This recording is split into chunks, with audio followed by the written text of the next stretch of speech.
And good afternoon, good morning, good evening, depending where you're at.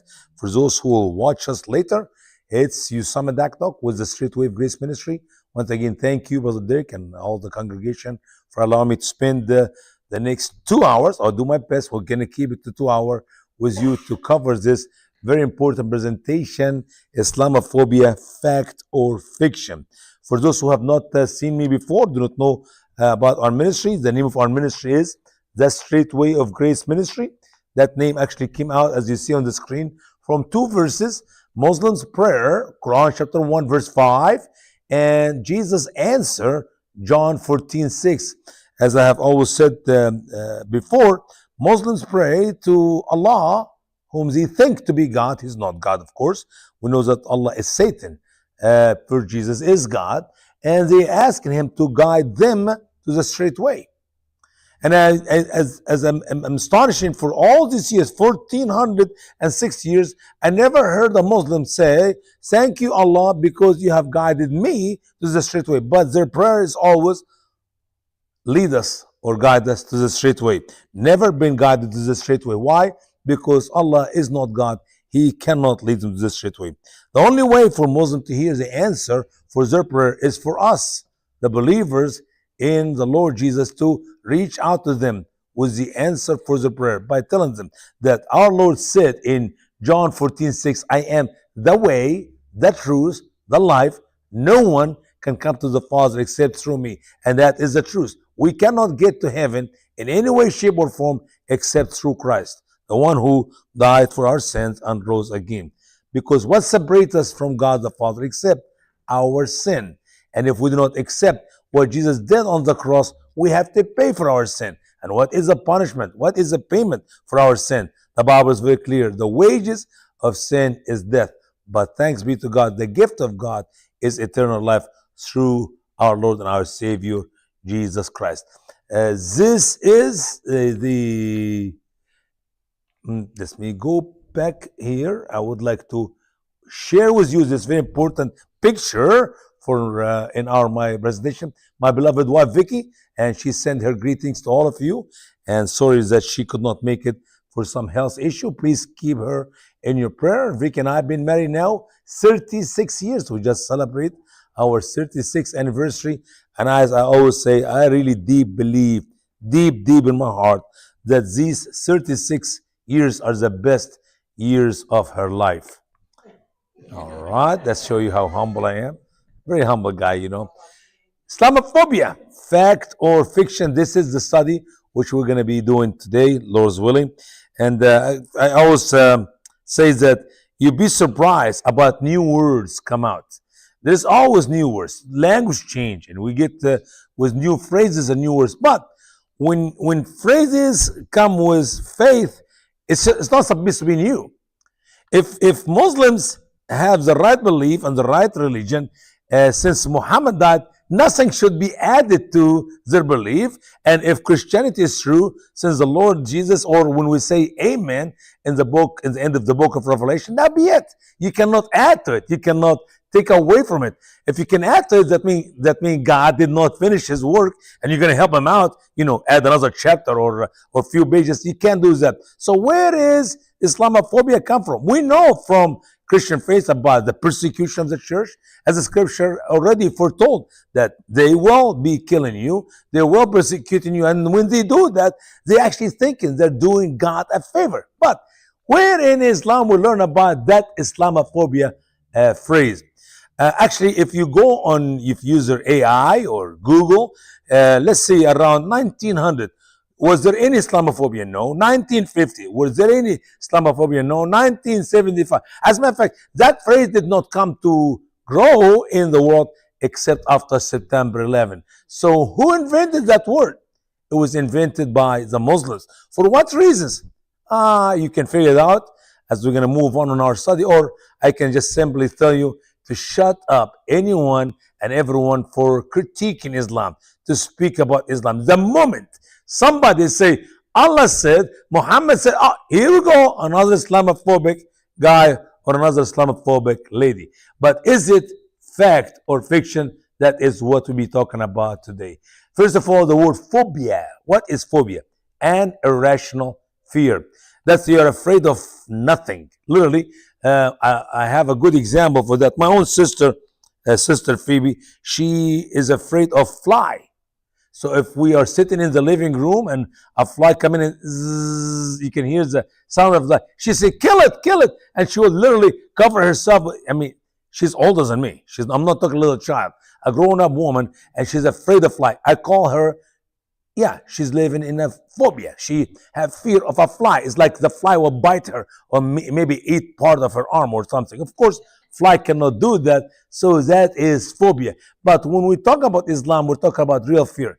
This is a train which can go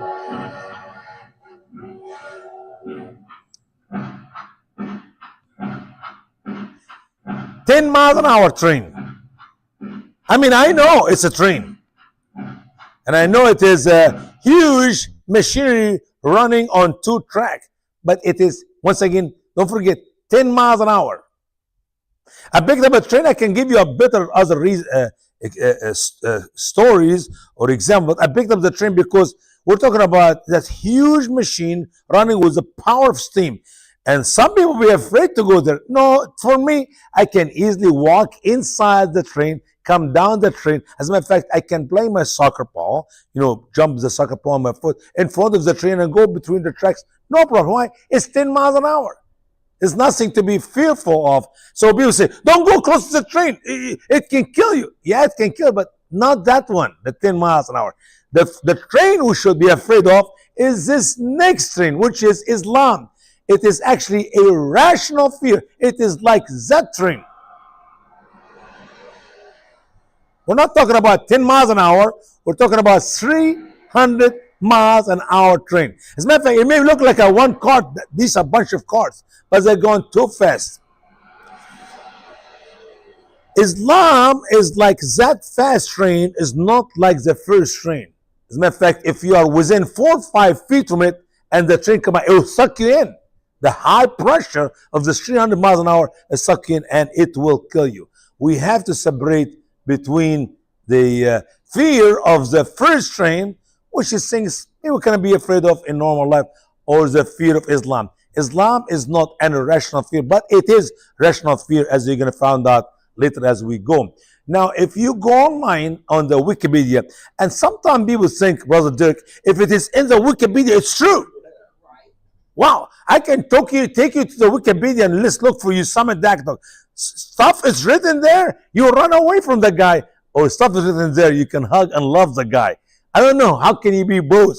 That's my case. You can go online and read it. Usama Daddok, anti-Muslim speaker, Islamophobe, or Usama Daddok, the great minister, the one who loves the Lord and he loves the Muslim people. I mean, they're both online. You can see videos, people praising me and people are cursing me. So, it's not because it's Wikipedia, it's true. But, as I said earlier, that is what is written just recently. And you could not find in Wikipedia Judophobia, Christophobia, Buddhaphobia, Isaphobia, some other phobia. It's only Islamophobia. Even though I could not find any other savage cult beside Islam, we can talk about fear. Here's what Muslims wrote about Islamophobia. Is the fear, hatred of, or prejudice against the Islamic religion or Muslims generally. It's weird the way it's written. Islamophobia is the fear of, hatred. I mean, why is somebody literally afraid of something and hate it and he's prejudiced against something? It's a cocktail of force put together that does not make too much sense. I hate somebody, but I'm not going to be jealous of that somebody.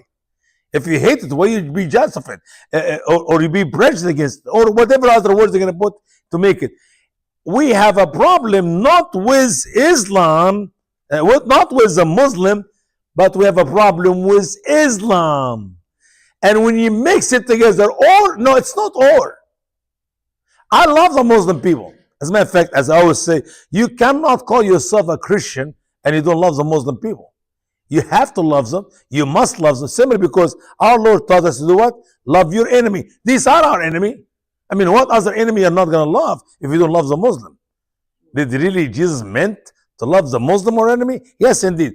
I love the Muslim people, but I hate Islam. I have no prejudice against Islam because that's a cult.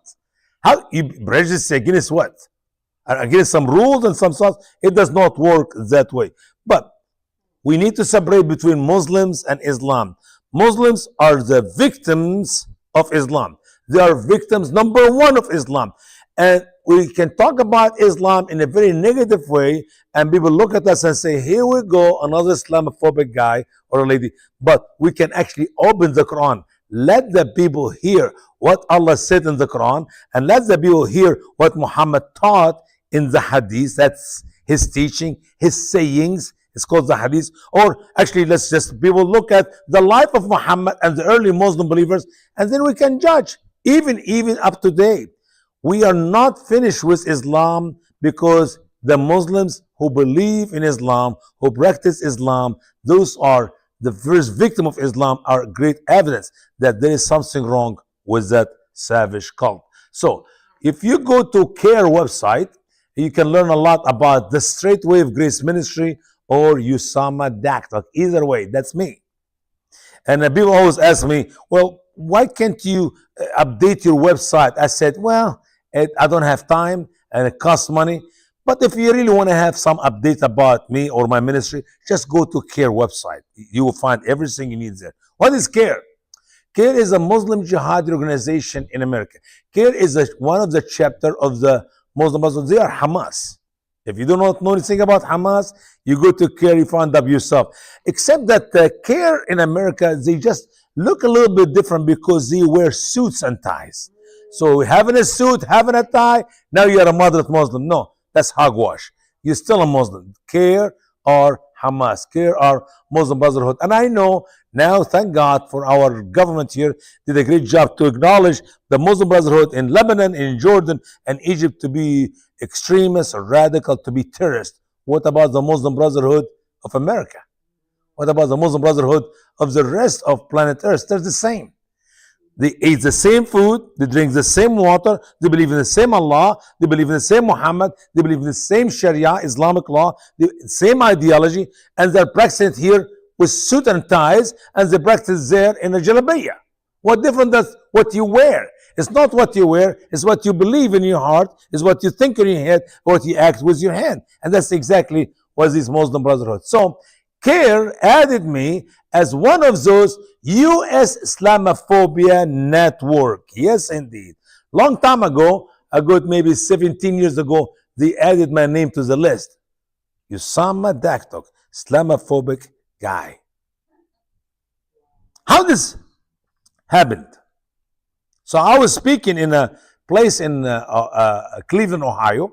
As a matter of fact, it was a high school there. And normally when I go speak in high school, I get 75, 80, maybe 100 people, the biggest crowd. But at that meeting, CARE went to the school and said, that guy cannot speak. Why? Because he's Islamophobe. Okay, all right. So the school canceled the meeting. I was upset. I could not sleep that night. Early in the morning, I called ACLJ as a Christian lawyer, and he took my case, and we won the case, went back to the school, and I spoke in the school. As a matter of fact, the school called me, Mr. Daddok, when is good time for you to come to speak in our school? I said, well, thank you for letting me know that. How about next Friday? And I picked up the following Friday. I don't want to wait. I said, I don't even care if I have a speaking engagement somewhere else. I'm going to cancel it because I'm going Friday to speak in Cleveland, Ohio. So when I was sitting there in the lobby a couple hours before the program started, I hear a man talking to a lady behind me. And I can tell from hearing his voice, he's Egyptian. You know how Egyptians talk different than you guys here in America. And then we don't have the P, so we only have B. So he said, please, okay, I'd like to record Brother Usama's recording because my friend who's supposed to be here today, he could not make it. And he really want to make a video for Brother Daddok so he can watch it. She said, why didn't you ask him yourself? So I look around from my couch. I'm sitting on a couch behind me. I said, yes, sir. You're welcome to do so. In the meeting while I'm recording. By the way, we have the whole auditorium filled. I mean, hundreds of people show up. As a matter of fact, they have to let some people out. And they said, sorry, if you don't have a seat, you cannot get in. Why? Fire code and this code and that code, and come up with some excuses. Anyway, but the place was packed. The media was there, the newspaper was there, TV was there, radio was there, magazine was there. It's like, man, what a golden opportunity. So anyway, so I was on the stage, and I walked towards his camera in the middle of my teaching. And I believe the Lord is the one who let me do that.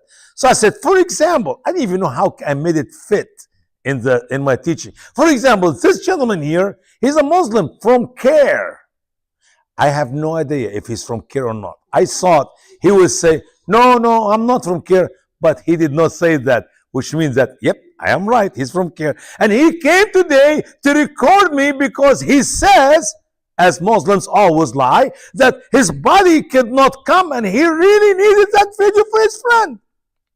Well, you can go online and find everything I teach, but they want that one. Okay.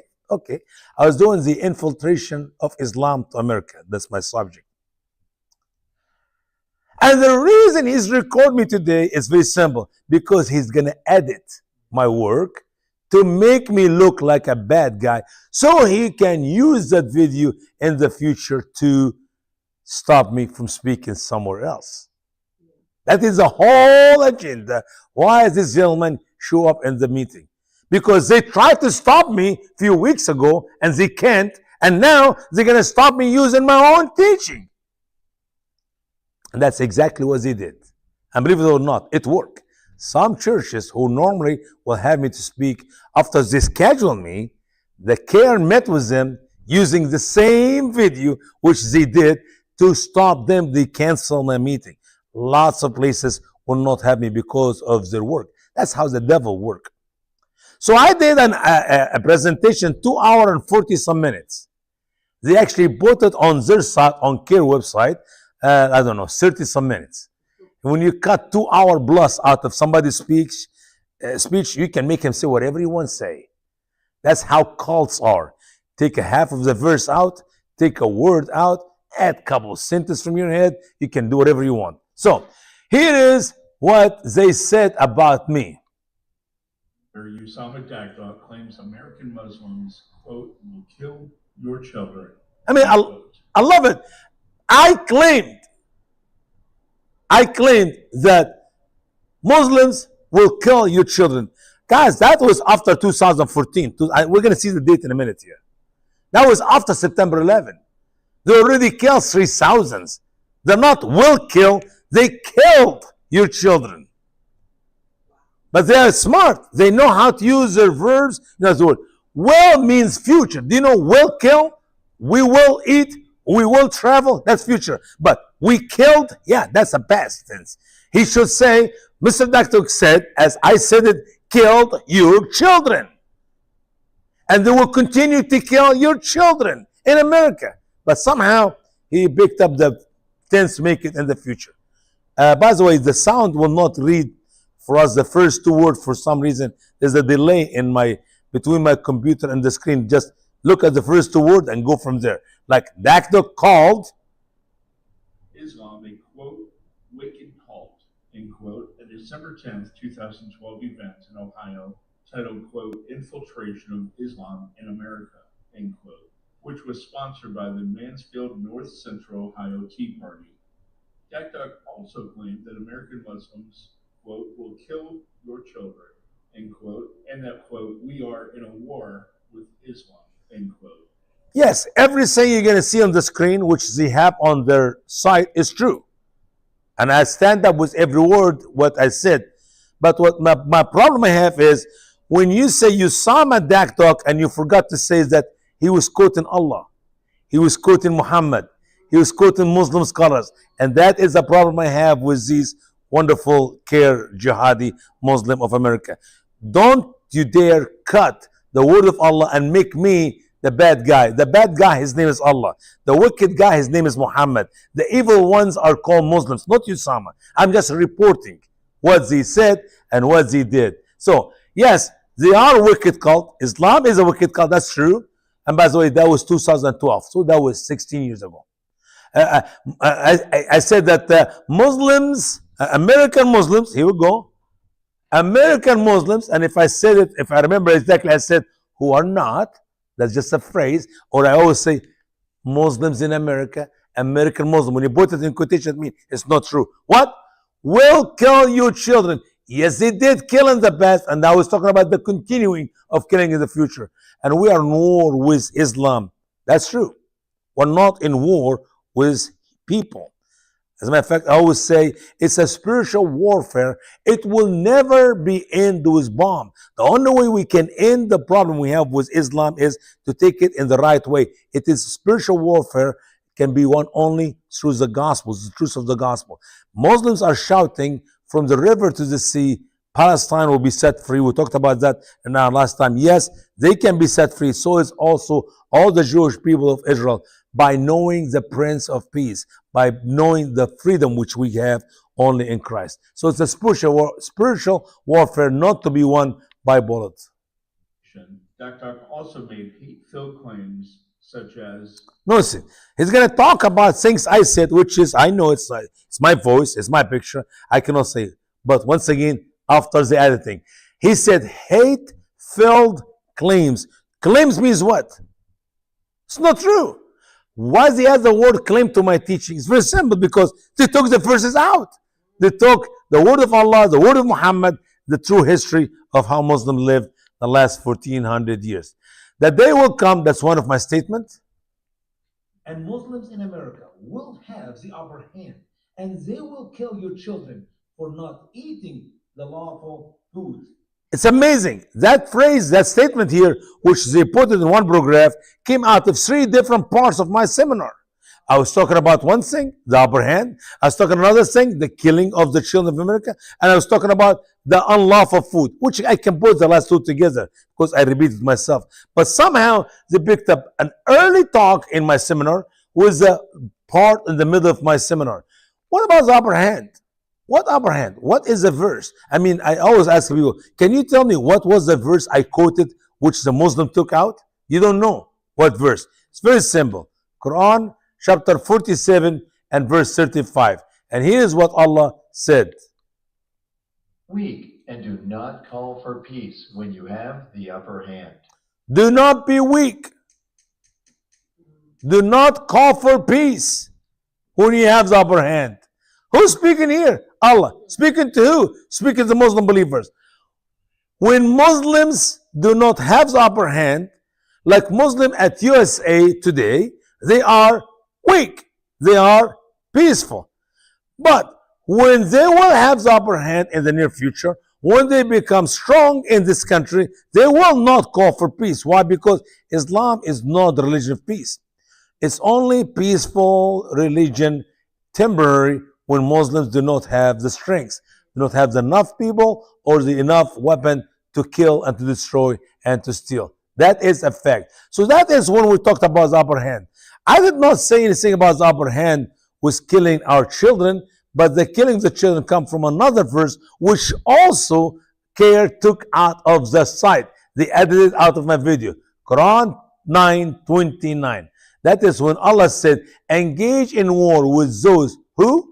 Engage in war with those who do not believe in Allah and in the last day, and do not forbid what Allah and His Messenger forbid, and do not believe in the religion of the truth among those who have been given the book, until they pay the tribute out of hand, and they are subdued. I talked in that verse in details about the war in Islam, and I said it is not offensive war as Muslims claim, a defensive war, but it is offensive war. And I said, here's a clear evidence. Allah is ordering the Muslim believers to engage in war. With who? With the people of the book, the Jews and the Christian. With those who do not believe in Allah. I don't believe in Allah. I believe Allah is Satan. I do not believe in the last day. Wait a minute. You can't be a Christian, don't believe in the day of judgment. I'm talking about the last day of the Muslims. What will happen in the last day of the Muslims? Oh yeah, Isa, son of Mary, their Jesus, will come back and he will have 4 wives. I'm assuming one of these wives will be a little girl, 9 years old or so he can make sure that Muslims understand that he's following the Sunnah of Muhammad, and he will break the cross. In scholars' interpretation, get rid of the Christians. He will kill the pig In Islam interpretation, get rid of the Jews. That's not my Jesus. That's not how my Lord coming back to do such a thing. That is a propaganda Islam. So I don't believe in Allah. I don't believe in the day of judgment in Islam. I do not forbid what Allah and His Messenger Muhammad forbid. And that's when I talked about food. And I said in Islam, you are not to eat this food or that food or that food. And if you eat this food, Muslims have the right to kill you. Not eating the lawful food according to Islam, it's equal, Muslims will kill you. Well, how can you make the chicken lawful in Islam? It's not just a chicken. It says chicken have to be killed by a Muslim butcher. It's not just killed by a Muslim butcher. It's actually cooked in a lawful kitchen, which means you cannot have anything next to it which is not lawful in Islam. It's like the Muslims will control America to kill the chicken, cook the chicken, serve the chicken, and that's the only way you can eat the chicken. Otherwise, you're eating something unlawful. And how is he going to kill it? In the name of Allah, in the name of the devil? I will not eat that chicken. Maybe some people think it's okay, we can eat it. Me personally, I will not eat a chicken or a cow or lamb meat, whatever meat, killed in the name of the devil. That's me personally. You can do whatever you want. So, and how the verb ended that they will be engaged in war until they pay the jizya, tribute tax, and out of hand, and they are subdued or humiliated. That is the reality of the teaching of the ideology of Islam. But if you hear me say, well, Muslims will kill your children for not eating the lawful food, oh man, that guy's so arrogant. He is Islamophobe. But if you hear the verse of the Quran and the interpretation of the verse of the Quran by Muslim scholars and how Muslims have practiced that verse the last 1400 years, I'm not an Islamophobic guy. I'm a true teacher. I teach the truth according to their books, their prophet, their scholars. So that's how they can make any of us Islamophobe. Taking what we say out of context, cut out the verses, cut out the teaching of the scholars of Islam, and here we are, we're the wicked people. To the women and the children, they were raped. By whom? By Muhammad and his followers.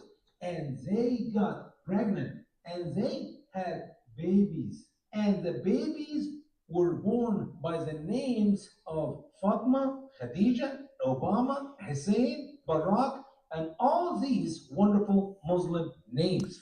Imagine with me, I'm standing in a school pulpit, speak to hundreds of people, and I start the conversation by saying, and what happened to the women? Okay, what happened to the men? Which women? Which men? What I'm talking about? It seemed to me like somebody is drunk, does not know what he's talking about here. And what happened to the women? I don't know, Brother Usama. And neither do I. No. We have a verse. We're quoting from the Quran. And the verse was deleted. So now you do not know what I'm talking about. Oh, that guy must be Islamophobe or drunk. No. Here is what we're teaching. The word of Allah in Quran chapter 33 verses 26 and 27. And it says, and he, that is Allah, brought down who? Down the people of the book who back them from their strong places and cast the terror into their hearts. A group of them you are killing, and a group of them you are taking captive. And he made you to inherit their land and their homes and their money and a land which you had never set foot on. And Allah was mighty over all things. Allah is a terrorist. I remember saying that. When you cast terror into the heart of somebody, that does not make you a kind person or a loving person or a peace. That makes you a terrorist. He, Allah, cast terror into the heart of who? The people of Qurayza. How do I know the people of Qurayza? It's not anywhere in the verse said the people of Qurayza. Oh, that's where we go to scholars of Islam.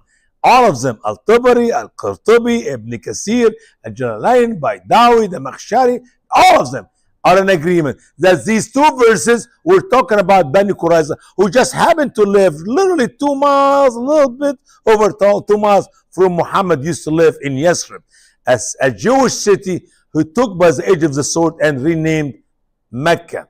renamed Medina, the city of Muhammad. So Allah cast terror into the heart of the Jewish people, and then a group of them, who are these? These are the men they were killing. Oh, how do you know that they're talking about men? Scholars of Islam. So if some Muslims have a problem with what I teach, they can go and correct their own books. So maybe we change the teaching. But they killed the men. 600 to 800 Jewish men on that day were slaughtered. And a group of them, I said, what happened to the women? Oh, women were captive. What happened to these women? They were taken by Muhammad and his companions, and they actually raped them. And they raised out of them Muslim babies. Oh, come on, brother Usama. You cannot tell me Muhammad raped any woman. He never raped a woman. Yes, indeed. Her name is Safiya, the daughter of Huyay. Huyay was the man who is in charge of the tribe. He's the leader of the Jewish tribe, Huyay. His daughter Safiya was taken by a guy. And the Muslims do not like that guy to take that beautiful, attractive, hot, sexy woman. So what they went to Muhammad, oh, Prophet Muhammad, that guy, yeah, he took Safiya, yeah. Well, we think you should have her better than him. She's so beautiful, and she's the leader's daughter. You should take her. Oh, okay, send them to me. The guy came to Muhammad. He said, oh, I heard you got Safiya. Oh, yeah, Abbas of Allah. Did you kiss her? Did you touch her? No. I swear to Allah. Oh, Prophet of Allah, I never touched her. Oh, bring her to me. Oh, okay. He brought her to Muhammad. On that night, Muhammad raped her in his tent, as we know from the story of the scholars of Islam, that a guy was looking from a hole through the tent to watch live pornography, if you want to call it that way. And Muhammad realized that the tent was moving. He came outside and he cut. He said, what are you doing? Oh, Apostle of Allah, I swear to Allah, I'm worried about you. I'm here to protect you. That woman is evil. We just killed, listen, we just killed her husband, her brother, and her father. And I was worried that she may harm you. That's why I was checking on you. The name of the man is Abu Ayyub. Abu Ayyub. Muhammad praised him in the following morning. Abu Ayyub is a nice guy. He watched over me all last night to protect me, to make sure I'm okay. Muslim will say that's marriage. I say that's rape. They say, no, it's not rape, it's marriage. I said, I study Sharia, Islamic law. I know what marriage in Islam is. Because in Islam, according to the word of Allah, if a man divorced his wife, or if a man died, and the wife is free, and somebody else want to marry her, she cannot be remarried to a new husband unless 3 months go by, in case she is pregnant with her previous husband, ex-husband or the dead husband. After 3 months, she can be married to a new husband. Muhammad did not wait 3 months, 3 weeks, 3 days. He raped her on the same night. That's not marriage. What if she was pregnant by her husband? So, yes, they killed the men. Yes, they raped the women, and they took their land and their homes and their money. And every piece of land on earth. Allah clearly taught in the Quran, the earth is the Lord's. Allah owns this earth in Islam. Therefore, if a Muslim touches some land by their foot, it becomes their land. That's why they're here in America, believing that United States of America is their land. We just share some of this land with them. And that's how we know the truth about Islam. I did not lie when I teach what I taught. The problem is, those who are watching the videos on CARE website, they could not see the whole story. They could not see the whole picture because of the editing CARE did to my teaching. Let's move on to another thing. Well, they will die, and for sure they will spend eternity in hell with Muhammad and with all previous Muslims and Baptist, Presbyterian, Catholic, and everyone who think by going to some church will make it to heaven. Did I say that? Yeah.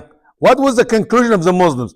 Usama Daddok hate all people. He hates the Muslims, he hates the Catholic, he hates the Baptist, he actually hates himself. They said that. No, I did not say that. I was given this in the end of my teaching. as I always love to give invitation, when you speak in a school and you got a bunch of people, lots of them, they think they're Christian because they go to some church. So I said, going to a Catholic church, going to a Baptist church, or any other church will not save you. Knowing the Savior will save you. He will not open the door for everybody. As a matter of fact, I remember I said, some preachers in many churches will not make it to heaven. Why? Because they think they're good. As they said, Lord, Lord, open. He said, I don't know you. They said, we prophesy in your name. We preach in your name. We cast demons in your name. They perform miracles. I know, away from me, you evildoers. I don't know you. It's not about going to church. It's about knowing the God of the church. The church is the body of the believer, not some building people go to. So I said, all these Muslims, when they die, they will die with Allah. I don't even know why I said that's bad grammar here, but anyway, and they're going to go to hell when Muhammad is there. And lots of other people who think, this again, who think by going to some church, they are saved. No. That's what I said. But somehow they took that to say that I hate everybody. Yep, including Baptist and Presbyterian and Catholic. All right, killing us is a small matter for the Muslims. It's a small matter for Muslims. What's so funny about that slide here, if you go watch the video on CARE site, you find that I'm standing like that in front of his camera. It's covered a little bit. And the screen behind me actually has this thing here, in this area here. So I'm standing, camera shooting towards me, screen behind me, and I said, wow. They could not edit the video. They can edit my talk. Because if people look, stop the camera, stop the video, and watch, you will see that a guy by the name Al-Tabari who made that statement. It was not me. You know, if they use AI today, they can take the screen out and put some tree or some flower or something. But they did this 2012. There was no AI. Thank God for that. Well, so what I said is very simple. I was quoting Ibn Al-Tabari interpretation to Quran, verse 69, I believe that's chapter 11, 1169, whatever this number is. What is 1x? 9. That's 9. So 969, exactly. 969, and his interpretation of Al-Tabari.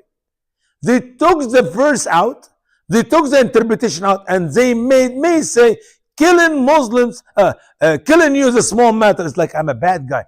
Muslims really have no regard for our life. They just love to kill us. Yes, indeed, but not my word, but Al-Tabari's word. Here's what Al-Tabari said. Arab are the most noble people. How?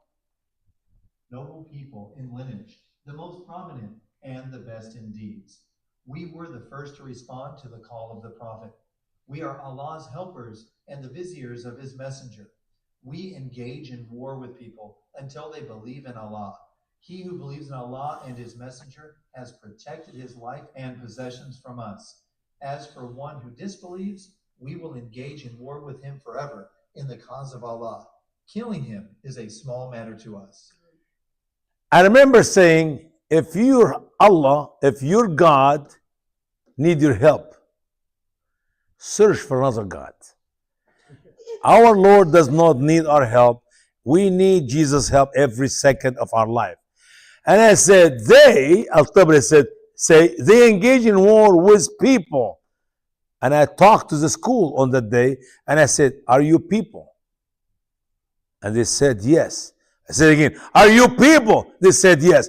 Oh, so Americans are people. Oh, okay. I want to make sure that I'm going to say it right. We engage in war with the Americans until the Americans believe in Allah. That's exactly what they talk about. The scholars, their action proven that. He said, we engage, if you want to protect your possessions, if you want to protect your life, you have to believe. If not, if you continue to be a disbeliever in Islam, they will engage in war with you forever. And then I said, in the cause of Allah, killing us is a small matter to them. You see my statement? Killing us is a small matter to them. Out of all what I taught in a good 3 minutes, they come up with the one phrase, killing us is a small matter to them. What a way! What a way to do deception, to do editing. As a matter of fact, as I remember, I also said, killing themselves to kill us is a small matter to them. They love death more than we love life, and that's one of the statements they brag about as they continue to do their dirty work for Allah. I made the statement: we are not in war with Bin Laden. In war with Bin Laden. We are in war with Islam. And the proof is very simple. Everybody believes Bin Laden is dead. As a matter of fact, everybody believes Obama killed Bin Laden. I don't believe in that personally. And maybe Bin Laden is still alive, or maybe he died of old age. After all, he has some big problem with his kidneys. So he maybe died just for kidney failure, whatever. But if we were in war with Bin Laden, because at the time, guys, that's 16 years ago, all the Muslims, well, Bin Laden have nothing to do with Islam. We're in war with Bin Laden. Islam is a loving and peaceful religion. Islam is this. As okay, I said, we are not in war with Bin Laden. And the proof is Bin Laden is dead. Good. Why are we still in war with Muslims? Because we're in reality in war with Islam. As I always say, once again, it's a spiritual warfare, will not be won with bullet. It only will be won with the truth, which is Islam is a savage cult and Jesus is Lord. Let's move on to the next statement, which I obviously said. I do not deny it, and it's about the revival in America. Then you have a revival in America. Then you have a revival in America among the Muslims. And that's when they start beheading your children and your grandchildren.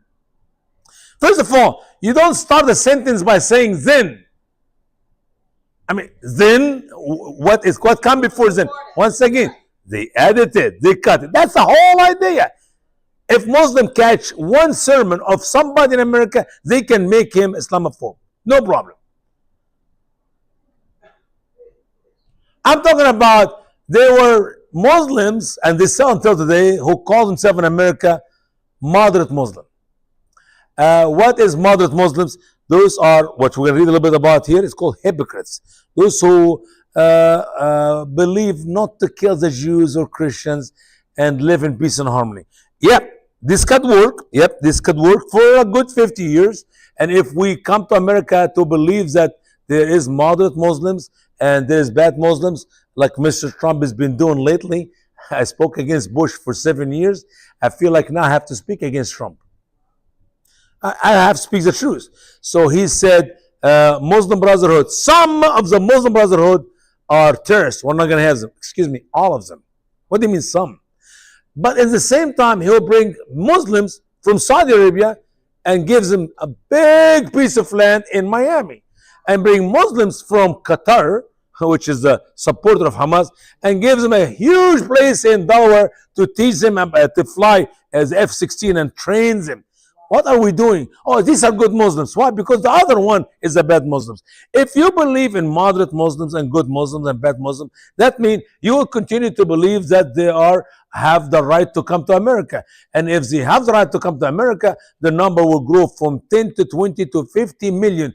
And then you will have revival in America. You see how much was missing? The revival in America will take place after Muslims have the upper hand. When we got enough Muslims in America. When that time comes and Muslims are growing America in power, as they are doing politically and everywhere else, they will have revival, and that is when you see imams in the mosque teaching the truth about the Quran, and that is when the Muslim believers will practice the real Islam, not the hogwash Islam, and that's when they start beheading our children and our grandchildren in America. And I did not stop there. As a matter of fact, I quoted the verse of the Quran where Allah said, so when you meet those who became infidels, the Christians, Meet those who became infidels, so strike the necks until you have made a great slaughter among them. that was the command of Allah in the Quran. The beheading of the infidels. That's exactly what Muhammad did, as we read in Quran chapter 33, verses 26 and 27, concerning the children, the men, and all the way to the 9-10 years old children, the males of the Bani Qurayza. And he obviously kept the women, the children, the women and the female children. So it is reality in Islam. They love to behead males and they love to keep the females to rape them to raise Muslim babies out of them. And I was talking about Sharia finance in America. That is where Muslims will be given 2.5% of their profit, of their income, which they bring out of the investment in Sharia banks, as we see that in Bank of America, for example. And it's huge. It's growing unbelievable right now.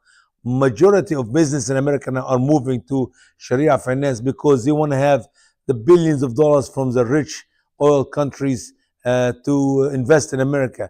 So I said, so they say, this month's 2.5% of the profit American banks made will go to Egypt to help to get rid of illiteracy. What do they mean by illiteracy? They meant Christians. We're gonna kill some Christians, or this month we are going to get rid of some AIDS. What is AIDS? That is the Jews. if you do not know too much about Sharia finance, it's very simple. I'm going to give it to you in simple few sentences here. The Wall Street wants the money from the rich country, so they said, let's bring them here, invest their money. And they said, we would love to invest our money here, but we have law, Sharia, Islamic law, where we cannot actually invest our money in something forbidden, like pornography, like pork meat, like anything displeasing to Allah, alcohol. And the Wall Street guys told them, yeah, no problem. We can invest in businesses, in cars, in homes, and whatever. We're not going to touch your money. But they said, well, we also are charitable, which means we have to give back to Allah as Allah bless us. Okay, so they said, we take 2.5% of the money we make and we give it to some charity organization. Years ago, they used to give to a man by the name Sheikh Yasser Qaradawi. He was actually in charge of the financial deals of the Muslim Brotherhood. That man could not come to America physically, but we were giving him, Americans, Muslim in America, 2.5%. And they have these rules of giving in Islam that you don't announce it. You make it in secret. First of all, the Wall Street told them, yeah, you can give 2.5%. There's no problem. The churches give 10%, 2.5%. That's even a quarter.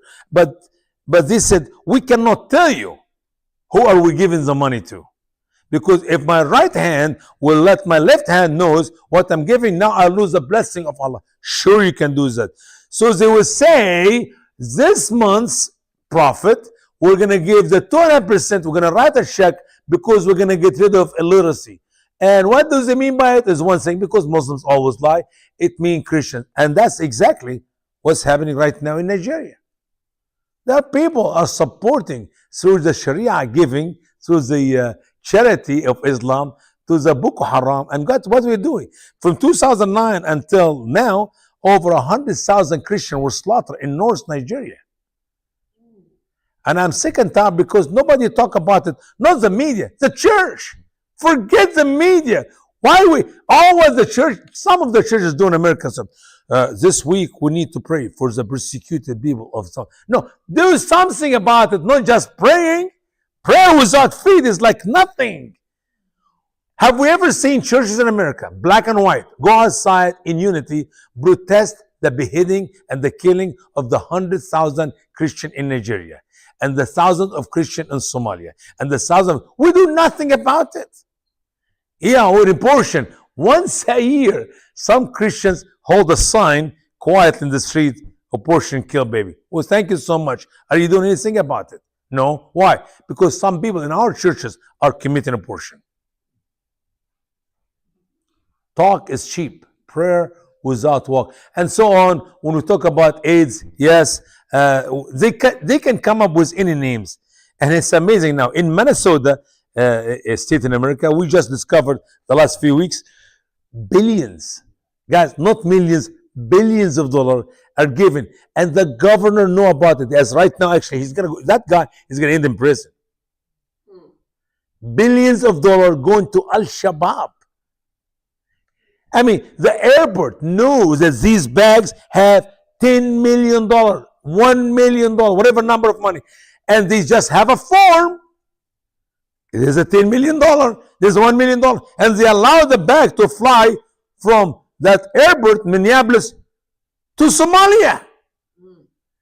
Where is, you know that if you put $10,000 in a bag, they will arrest you for it.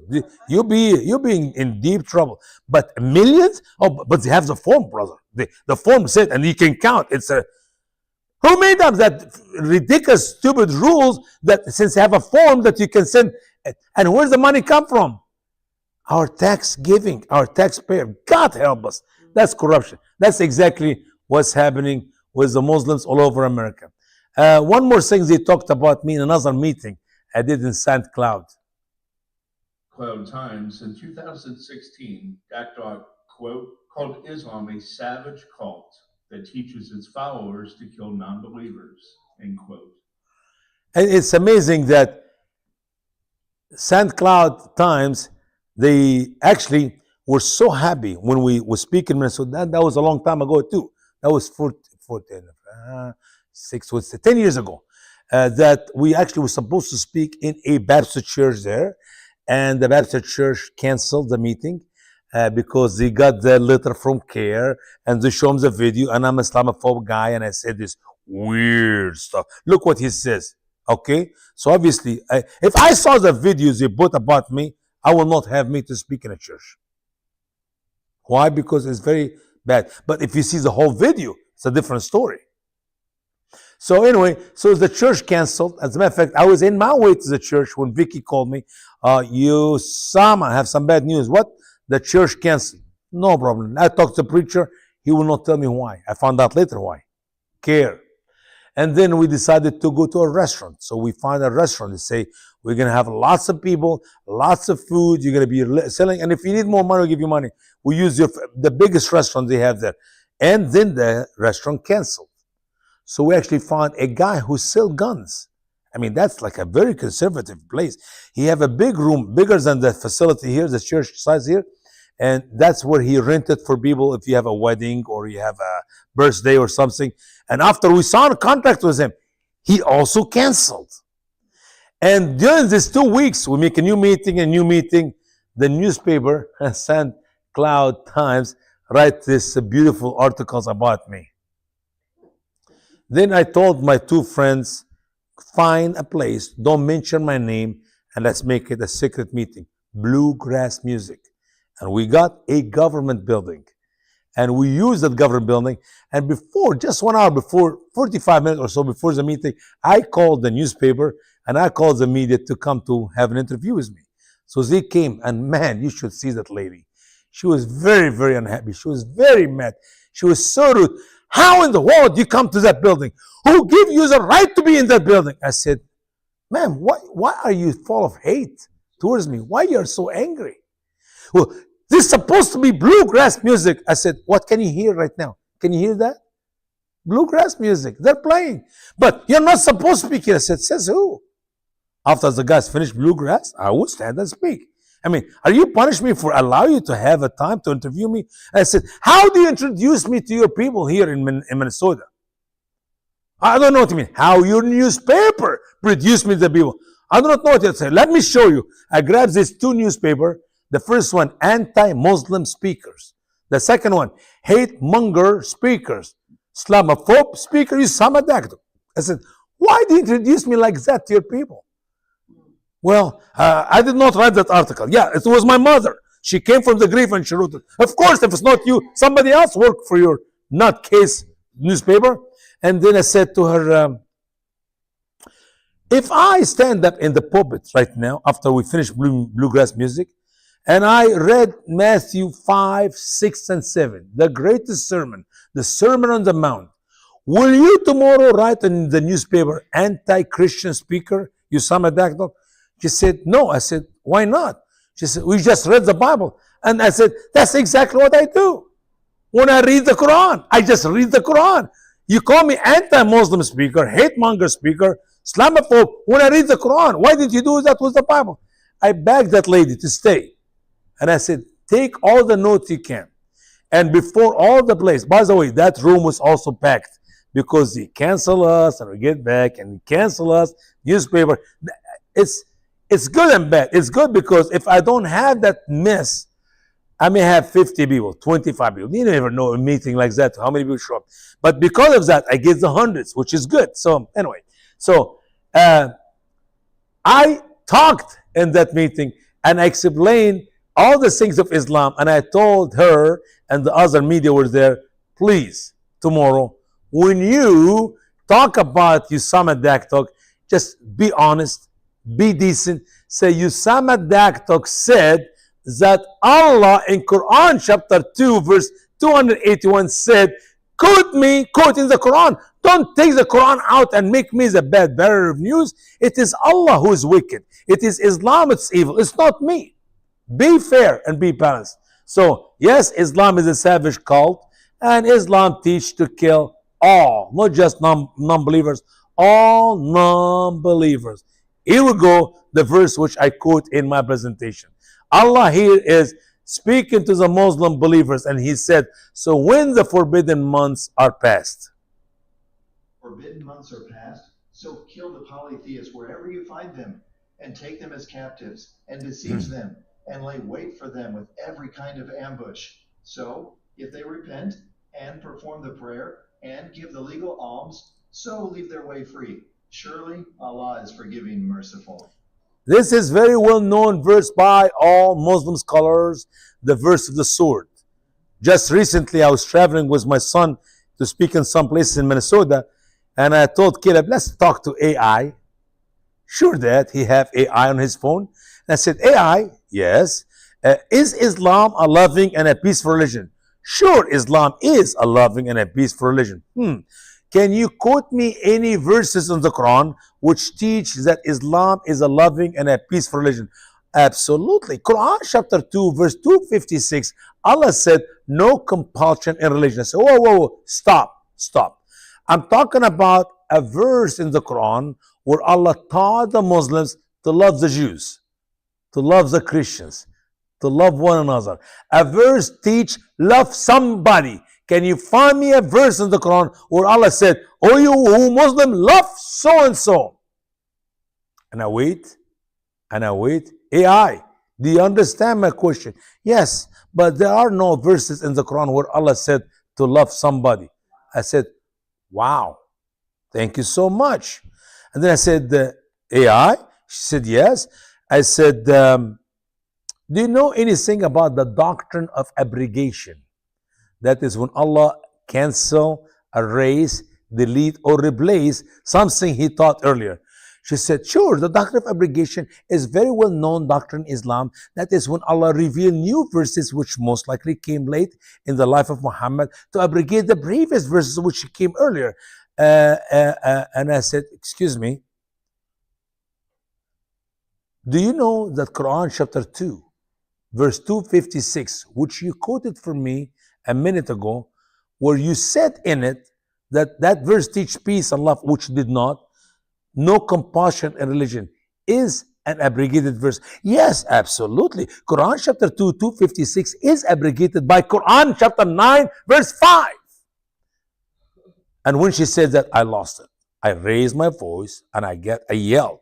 I said, how dare are you to deceive me or to try to deceive the American people when they ask you about a loving, peaceful verse in the Quran, and you give a verse and you know it is abrogated. You know that Allah no longer like it or use it or want even anybody to bless it. And I raised my voice and Caleb said, Dad, I'm driving. He touched my shoulder. Dad, you're talking to a machine. So, literally, that's how ridiculous it is that AI right now helping the Muslims to deceive you, the American people. No, the verse of the sword is very clear. It teaches Muslims to do one of three things: to kill the Christians, the Jews, and anyone who does not believe in Islam, all those who are not believers, or to take their wives and their children as captives, or to convert to Islam. Final word of Allah. This should be a very, very big flag, as red as the flag of China, to tell the American people we have a problem with Islam. It is a savage cult. I'm going to skip some of the rest of these things, but as you see the pattern now. They went through 2.5 hour teaching, 2 hour 42-minute teaching. I can play you the real video, which we also record on the same night, and listen to what CARE did on their website. Cut, edit, edit. Oh, we got an Islamophobe, Usama Daddok. Let's destroy him and his ministry. And that's what exactly Muslims are doing in Europe. As I said earlier, they're trying to pass a law in England to stop the anybody to critique Islam or to talk about Islam. I'm going to watch with you 4 videos. Watch carefully because they have so much facts there. That the term Islamophobia is an oxymoron, since having a phobia means having an irrational fear. Fearing Islam, which wants 80% of humanity enslaved or exterminated, is totally rational, and hence cannot possibly be called a phobia. This video is not limited to any one religion, but the following is true. The shoe bomber was a Muslim. The Beltway snipers were Muslims. The Fort Hood shooter was a Muslim. The underwear bomber was a Muslim. The USS Cole bombers were Muslims. The Madrid train bombers were Muslims. The Bali nightclub bombers were Muslims. The London subway bombers were Muslims. The Moscow theater attackers were Muslims. The Boston Marathon bombers were Muslims. The Pan Am Flight number 93 bombers were Muslims. The Air France and Entebbe hijackers were Muslims. The Iranian embassy takeover was by Muslims. The Beirut U.S. embassy bombers were Muslims. The Libyan U.S. embassy attack was by Muslims. The Buenos Aires suicide bombers were Muslims. The Israeli Olympic team attackers were Muslims. The Kenyan U.S. embassy bombers were Muslims. The Saudi Khobar Towers bombers were Muslims. The Beirut Marine Barracks bombers were Muslims. The Beshin Russian school attackers were Muslims. The First World Trade Center bombers were Muslims. The Bombay Mumbai India attackers were Muslims. The Achille Lauro cruise ship hijackers were Muslims. The Nairobi, Kenya shopping mall killers were Muslims. The September 11th, 2001 airline hijackers were Muslims. The Sydney, Australia Lint Cafe kidnapper was a Muslim. The Peshawar Pakistani school children killers were Muslims. And those are the few cases we put, of course, we got in that video to talk about some Muslim. Do you know that if we can talk about what Muslim did 2025 last year, it will go for a good hours. Just watch what the Muslims have done.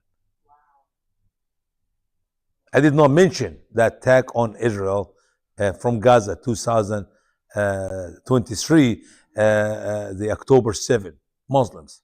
Yeah, they killed 1,250 people, kidnapping 250. That's a norm. There's the thousands of Christians killed all over Africa, one country after another country. I didn't even mention one of them. They're all Muslims.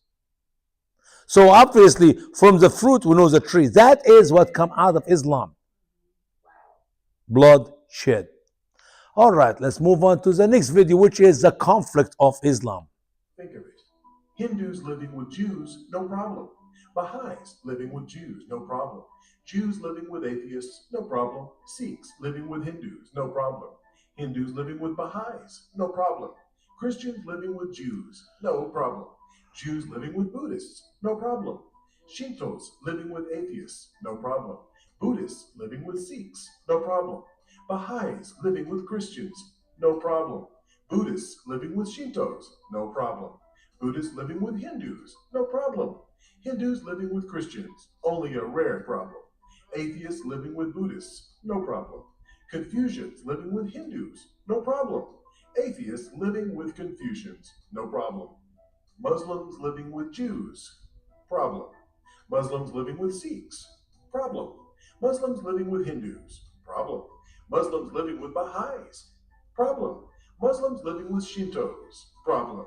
Muslims living with Buddhists, problem. Muslims living with Christians, problem. Muslims living with Muslims, very big problem. It's a conflict. As it is, the summary, the best summary I have heard about Muslims living with Muslims from Dr. Mark Gabriel. Actually, he said it can be summarized. The history of Islam can be summarized to one simple sentence: a gushing river of blood. They love to kill each other. That's how we know who Allah is. Allah is Satan because he desires nothing but to kill and to destroy and to steal. I want to talk quickly about the hypocrites, which is very simple. In America, we call them moderate Muslims, when in reality, they're just a bunch of hypocrites. Why we call them moderate Muslim? Because they don't want to kill anybody. They will not support the killing of anybody. Allah in Quran 3167 said that He might know the hypocrite. How? When He asks them to come to engage in war for the sake of Allah, or to give financial aid to help to support the Muslim terrorists, they say, oh, we do not know how to do that. Allah said they are closer on that day when they deny to fight for Allah or to help those who are fighting. They're closer to infidelity than to faith. They say with their mouth what is not in their heart. And amazingly, when Muslims kill hypocrites according to the teaching of the word of Allah, Quran chapter 9 and verse 73, they sink. Jihad against the infidels and the hypocrites, and be harsh with them, and their abode will be hell, and evil is the destination. It is Allah speaking to Muhammad, to speak to the Muslim believers, to perform jihad against Christians and Jews, anybody who does not believe, infidels, and the hypocrites. And when Muslims do that, quickly the media in America, the liberal media, and the Muslim in America, see, they're not Muslims. They're killing other Muslims. No, they're not killing other Muslims. They're killing hypocrites. Why? Because these Muslims are crossing the T's and dotting the I's. They're living Islam right. They're not joking. They're not taking Islam lightly. And that is the reality of how Muslims live Islam. Let's go to another video, the mode of Islam. Led to, they're not happy in Gaza. They're not happy in Egypt. They're not happy in Libya. They're not happy in Iran. They're not happy in Iraq. They're not happy in Yemen. They're not happy in Pakistan. They're not happy in Syria. They're not happy in Lebanon. They're not happy in Nigeria. They're not happy in Kenya. They're not happy in Sudan. They're not happy in Morocco. And they're not happy in Afghanistan. So where are they happy? They're happy in Australia. They're happy in Belgium. They're happy in France. They're happy in Holland. They're happy in Italy. They're happy in Germany. They're happy in Spain. They're happy in Sweden. They're happy in Denmark. They're happy in the USA and Canada. They're happy in Norway and India. They're very happy in England. Loads of welfare benefits. They're happy in almost every country that is not Islamic. And who do they blame? Not Islam, not their leadership, not themselves. They blame the countries they are happy in. And they want to change the countries they're happy in to be like the countries they came from where they were unhappy. That's exactly why Muslims are here in America. They're here in America to Muslimize America. They're here to bring Sharia to America. Well, can't you see what's happening in Iran? They're sick and tired of it. Millions of Muslims in Iran, actually, they just killed 20,000 or so in the last few weeks. And I don't think this is going to stop until America or Israel get involved in it to remove the mullah from the land of Iran, to move Islam out of Iran. And at the same time, these people come to America, and the one thing they want to do is make America a Muslim country. Bring their Sharia and their Islamic law in this country. And that is sick. We should never allow this to happen, and we do everything we can to stop the terror of Islam. Jihad, an Islamic terror organization. ISIS, an Islamic terror organization. Al-Qaeda, an Islamic terror organization. Taliban, an Islamic terror organization. Boko Haram, an Islamic terror organization. Al-Nusra, an Islamic terror organization. Abu Sayyaf, an Islamic terror organization. Al-Badr, an Islamic terror organization. Muslim Brotherhood, an Islamic terror organization. Lashkar-e-Taiba, an Islamic terror organization. Ansaru, an Islamic terror organization. Jama'ah Islamiyah, an Islamic terror organization. Abdullah Azam Brigades, an Islamic terror organization. Al-Shabaab Somalia, an Islamic terror organization.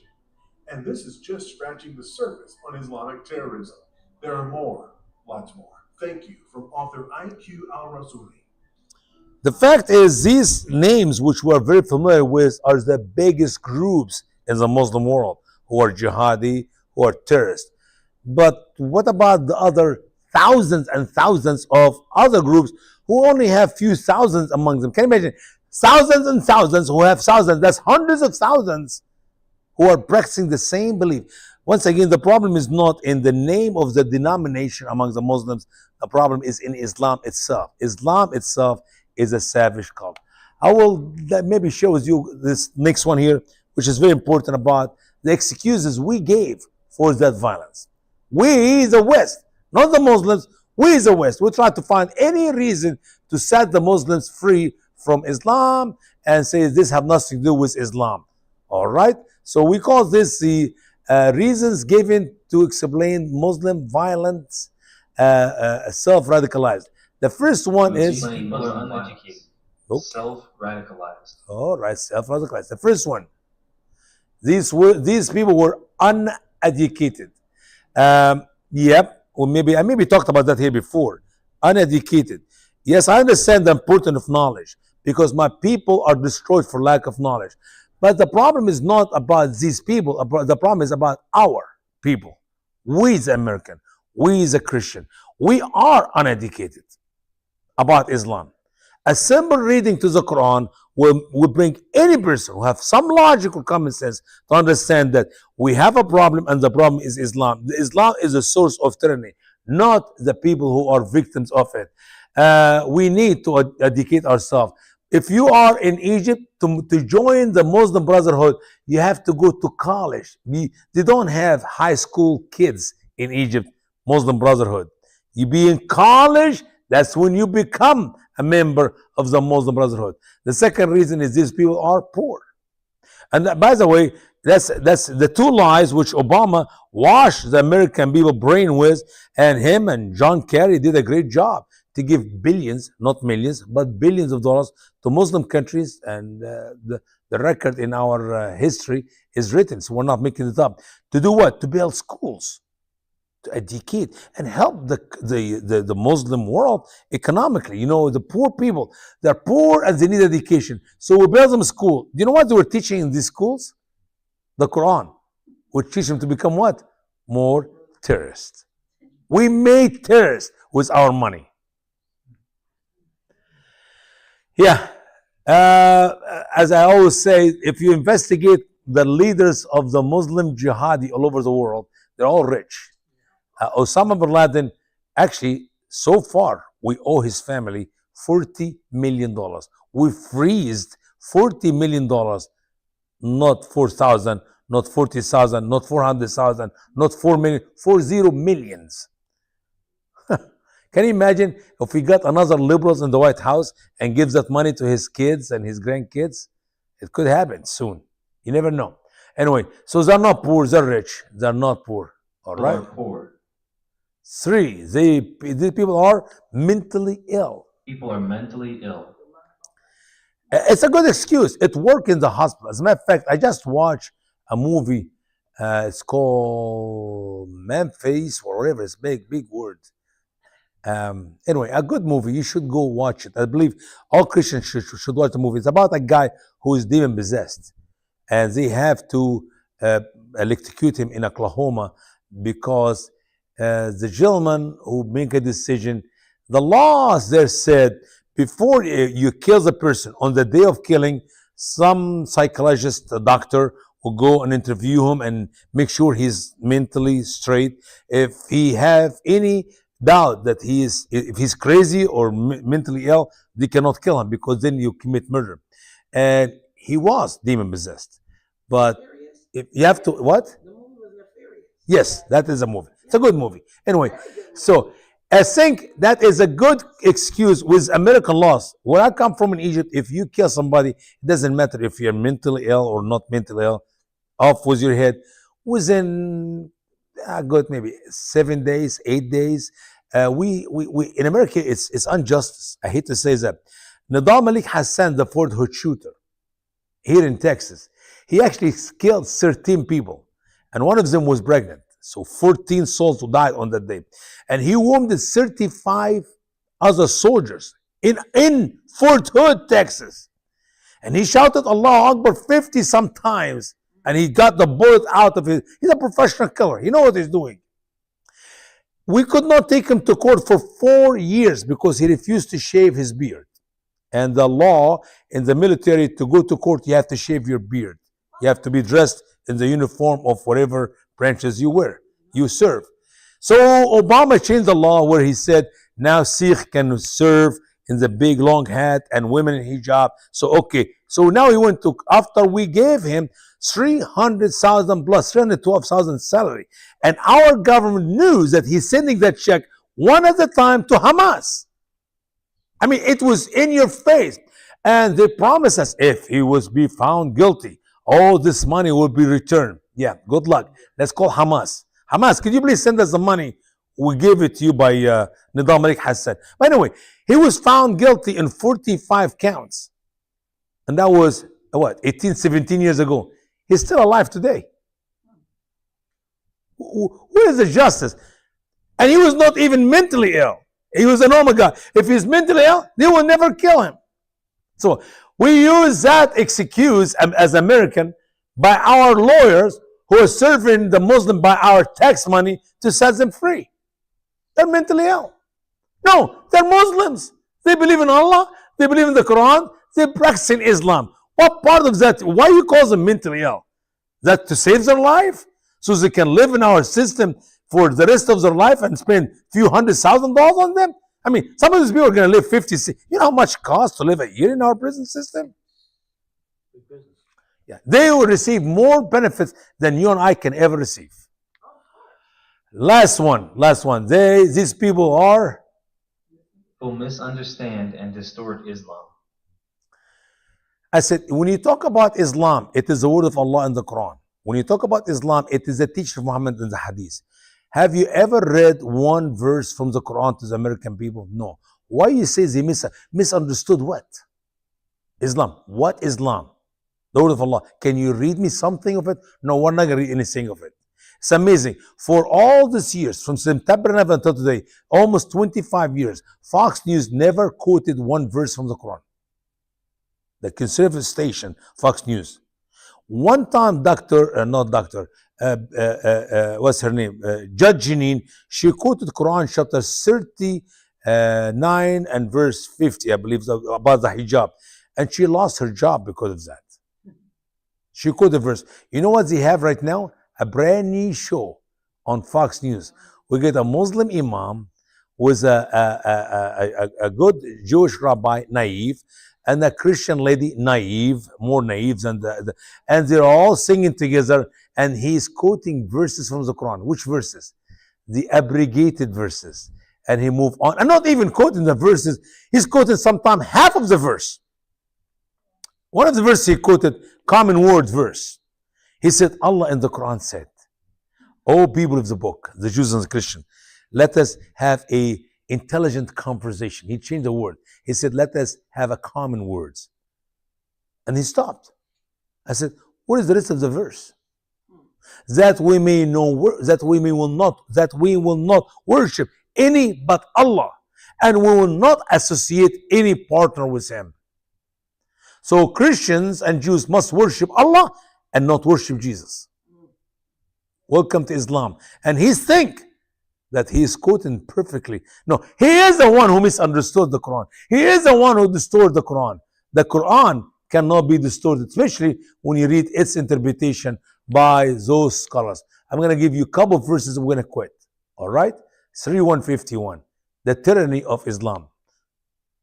Error into the hearts of those who became infidels because they partner other gods with Allah, which he did not send down with any sultan. And their abode is the fire, and evil is the place of the unjust. Allah is we here. Allah will cast the terror into the heart of the infidels. Why? Because they worship Jesus. Thank you, Allah. Now I misunderstood the verse. How can you misunderstand that verse? How about just read it? Maybe if we read it, we can figure out there's something wrong with Islam. No, we're not going to read the verse, and if somebody talk about the verse, we're going to call him Islamophobe, and the verse is misunderstood. Huh. How about this verse? When your Lord revealed to the angels. Revealed to the angels, I am with you, so make firm those who believe. I will cast a terror into the hearts of those who became infidels. So strike above their necks and strike off every finger from them. Okay, let's say it again. Allah is speaking to his angels. These are the demons. Allah is Satan speaking to demons. And he tells them, I am with you. Okay. Oh, thank you, Allah. You need to strengthen those who believe. It's amazing. All over the Quran, Allah calls them believers. Muhammad calls them believers. They call themselves believers. And we in America proudly calls them extremists or radicals or those who misunderstood. No, we need to educate ourselves. Allah said, I will cast terror, thanks to Mr. Terrorist, and the Muslim believers, those who believe, will strike above their necks. That is decapitating them and strike off every finger from them. Yes, indeed, in Islam we teach Muslims to cut 10 toes, 10 fingers, that is 20, one right arm and one left leg, or left arm and right leg, that is 2, that's 22, and the head, that's 23, and the leftover of the body, that's 24. Islam is the religion of pieces.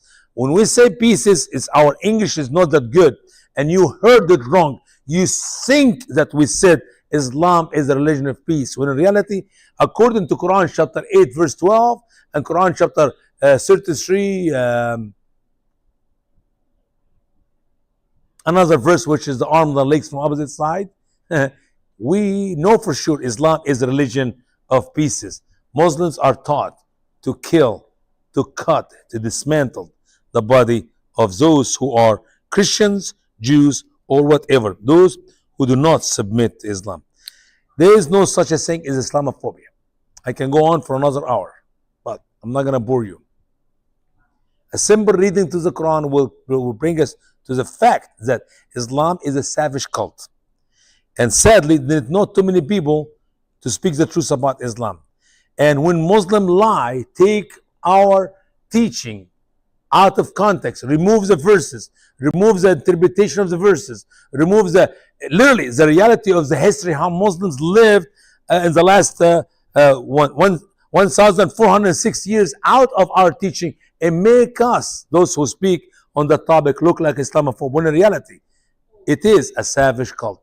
I hope and I pray that this will be encouragement to you to educate yourself, to read more about Islam, and get yourself a copy of my translation of the Quran, and read, educate yourself, and educate others, so we can stop this hogwash of or propaganda of Islam is a loving, peaceful religion, and those who speak against Islam are just bunch of Islamophobe or liars. Thank you so much. I appreciate you for allowing me to be here with you today, and I look forward to come back next time for another study, different subject, Lord's willing.